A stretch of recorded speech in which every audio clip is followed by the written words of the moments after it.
Curriculum studies کا fourth domain curriculum design کہلاتا ہے. آپ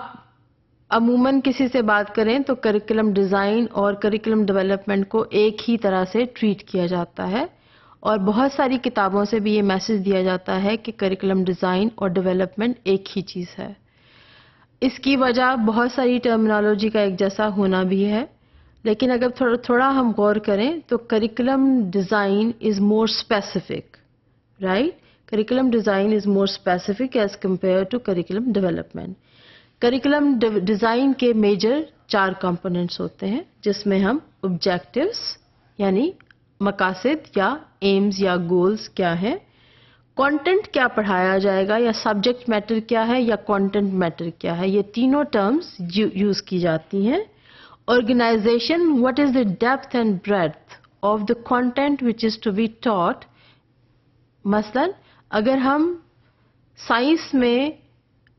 اور اسلامیات میں کچھ پڑھانا چاہ رہے ہیں تو ہم کنٹینٹ اس میں جو بھی سلیکٹ کرتے ہیں تو اس کی آرگنائزیشن کیسے ہوگی، ہم اس کو کسی بھی لیول کے لیے اور کسی بھی ایج اور گریڈ لیول کے لیے کیسے ڈیسائیڈ کرتے ہیں، اس کو آرگنائز کیا کریں گے.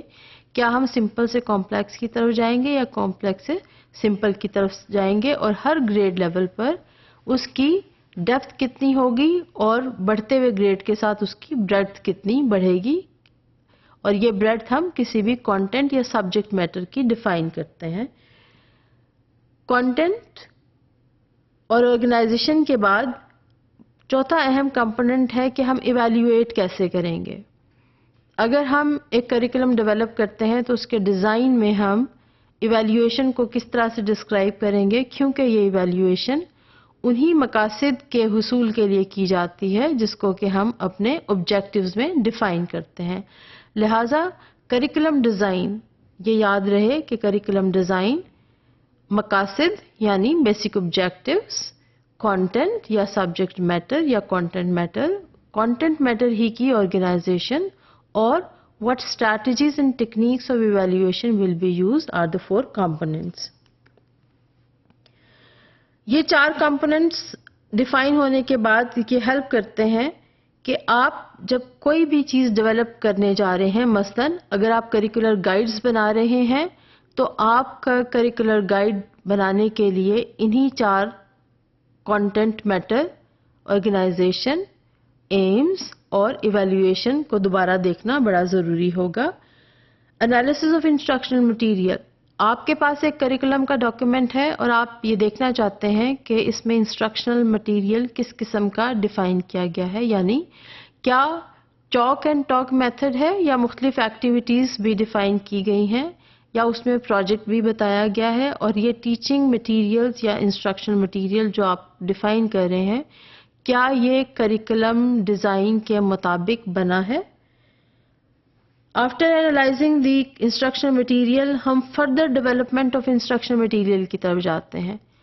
کیا ہم لینگویج گیمز ڈالنا چاہتے ہیں، کیا اس میں ہم کمپیوٹر گیمز کے تھرو پڑھانا چاہتے ہیں یا کمپیوٹر پروگرامز کے ذریعے پڑھانا چاہتے ہیں.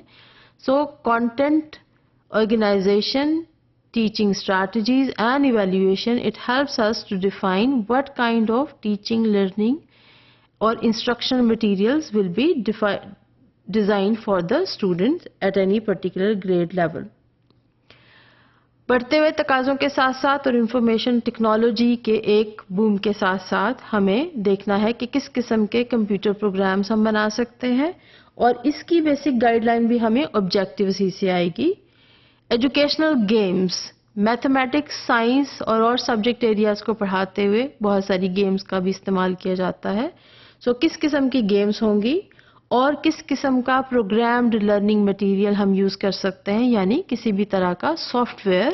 جو آپ کوئی بھی سبجیکٹ ایریا پڑھاتے ہوئے یا اس کی اسیسمنٹ کرتے ہوئے ترتیب دے سکتے ہیں یا انسٹرکشنل مٹیریل کے طور پہ یوز کر سکتے ہیں. ان تمام چیزوں کو بنانے کے لیے ہمیں کریکولم ڈیزائن یعنی ایمز، کنٹینٹ، آرگنائزیشن اور اس کی ایویلیویشن کو سامنے رکھنا پڑے گا.